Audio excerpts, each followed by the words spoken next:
Alrighty, so now we're up to segment 3 of the show, and this is the part of the show where our guests give a lesson for the listeners and the viewers. And today you're going to talk about ghost kitchens and pitching, which is very important for all assets of business is the pitch. So I'm going to throw it over to you now, and you can sort of share some wisdom with us, and I'll just ask some questions along the way. Sure. So I think, one of the most important things about ghost kitchens is understanding the opportunity. So there's so much opportunity coming for the food entrepreneur. And if you're listening to the show, you care about barbecue, you're participating in barbecue events, but how do you get your barbecue in more locations? How do you build barbecue sales? And what a ghost kitchen is, it's a location that doesn't have to be a traditional barbecue restaurant location. So it doesn't have to be whatever your typical size is for seating 100 guests or 200 guests.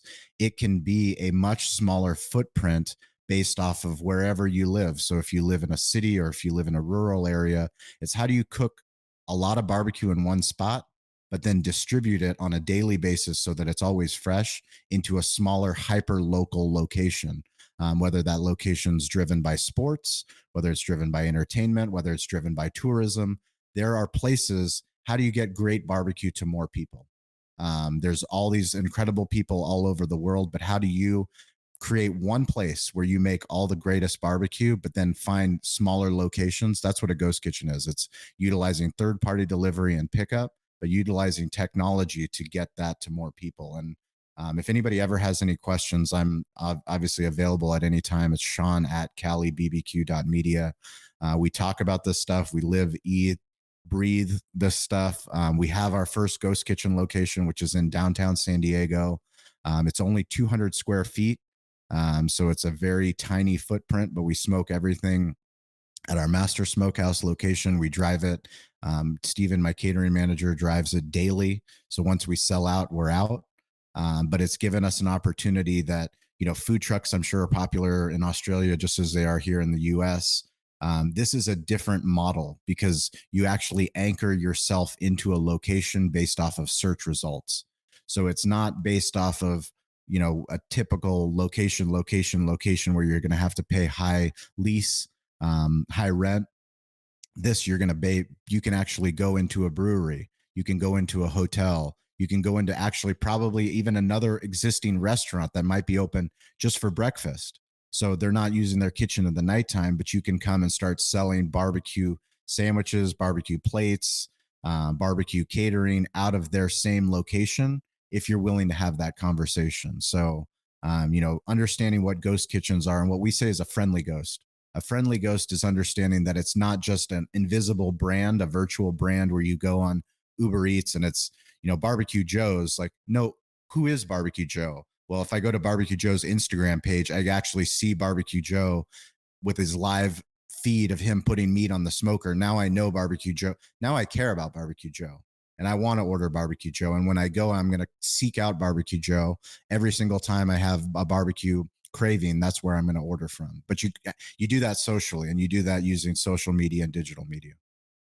Yeah, but of course, if they are on Uber Eats, don't look at Barbecue Joe. Look at Cali BBQ. That's right. That's right. Yeah. Now, did you say earlier today that a ghost kitchen has no seats?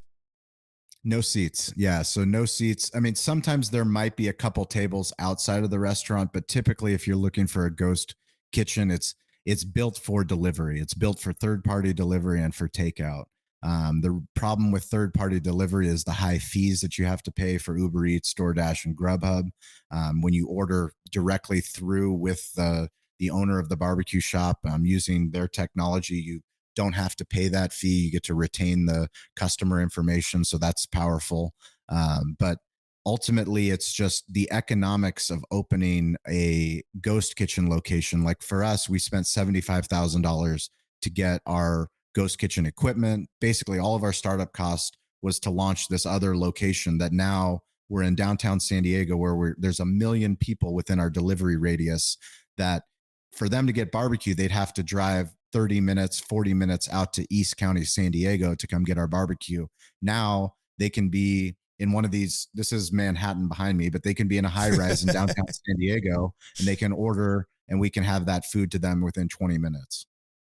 That's incredible. Yeah. So Are you a Seinfeld fan by any chance? I love Jerry Seinfeld, but I'm more of I didn't follow the show like most people did. I became more a Jerry Seinfeld fan after the show and through his stand up and through all of his interviews that he's done. But I'm definitely a huge fan of his work. I'm just asking because what you're describing reminds me of the episode with the soup kitchen, where they have to line up in one door. They pick up their soup and they go out the other door. There's no seats. It's just an in and out. I don't know. That's just what flashed into my into my mind there. That's the idea. I don't know if you're familiar with the automat, but there's restaurants that are building literally restaurants without front of the house staff. So no servers, no hostesses. You just make your digital order online. You go to the restaurant. There's a cubby hole that a robot puts your food in, and you take it out with you. That was an episode of the X-Files. It's happening. Yeah, it's happening. It didn't end well on the X-Files, so I hope we get a bit of a better outcome in real life. Okay, so let's talk about pitching then. Pitching's really important for all businesses. If you're looking for investors, if you're looking for sponsors, all that sort of thing. Share with us some wisdom that you've learned about pitching. So number one is credibility. If you don't have credibility, nobody's going to invest in you. So working on who you are, you're the jockey, right? You're the person that is going to take this money, and what are you going to do with it? Ultimately the idea, the product, the service, whatever that is, you need to have a story for that as well. You also need to come with facts. So what is the facts? What is the market? Where is the opportunity? But once you come up with a story, people learn through lessons and stories.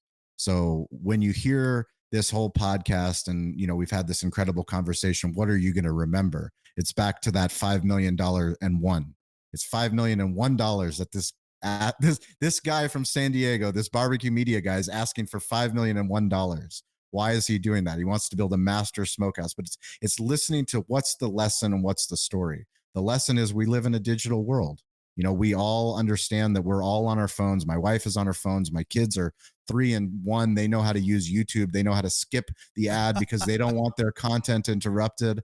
But my kids are going to ask Alexa. Alexa's their DJ. They ask Alexa to play the songs that they want. So how do I get my business on all these different platforms? When I go to the App Store and I look at the top downloaded apps, that's TikTok, Facebook, all these other apps, is Cali BBQ. When people search for barbecue, what comes up? If your business doesn't come up, why not? Well, I need to figure that out. And once you do figure that out, you go, okay, well, this is the rabbit hole that I need to go down. And you've gone down that rabbit hole. And now look, you have this incredible show, award-winning show that's recognized all across the globe for people that are making incredible things, in Australia, in New Zealand. You interview all kinds of incredible people in the United States, all over the globe. But you did that because you went down that rabbit hole. You were compelled by people that you listen to, content that puts you in a position where you go, okay, well, I'm going to launch this podcast. And how many people told you were crazy? I'm sure as many people as told me that I was crazy. Yeah, most of them. So when you're getting ready to make a pitch, what sort of what do people need to remember to include in the pitch? I mean, like I said, number one is credibility, understanding who you are and what are you going to do, but then narrating story. So how do you incorporate story? If you don't have a story of who you are, people want to know who you are and what makes you tick. Once they understand, then they can buy into that story. And once they can buy into that story, you're talking about getting an investment from somebody. Like they want to believe that the words coming out of your mouth, that you're not just a charlatan, you're not just a salesman.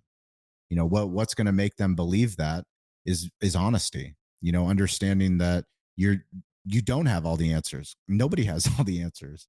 If you're straightforward and upfront, truth vibrates the fastest. People buy on truth. And when you hear truth, you shake your head and you go, that makes sense. That was powerful. Why did they say that? They said that because it's their truth.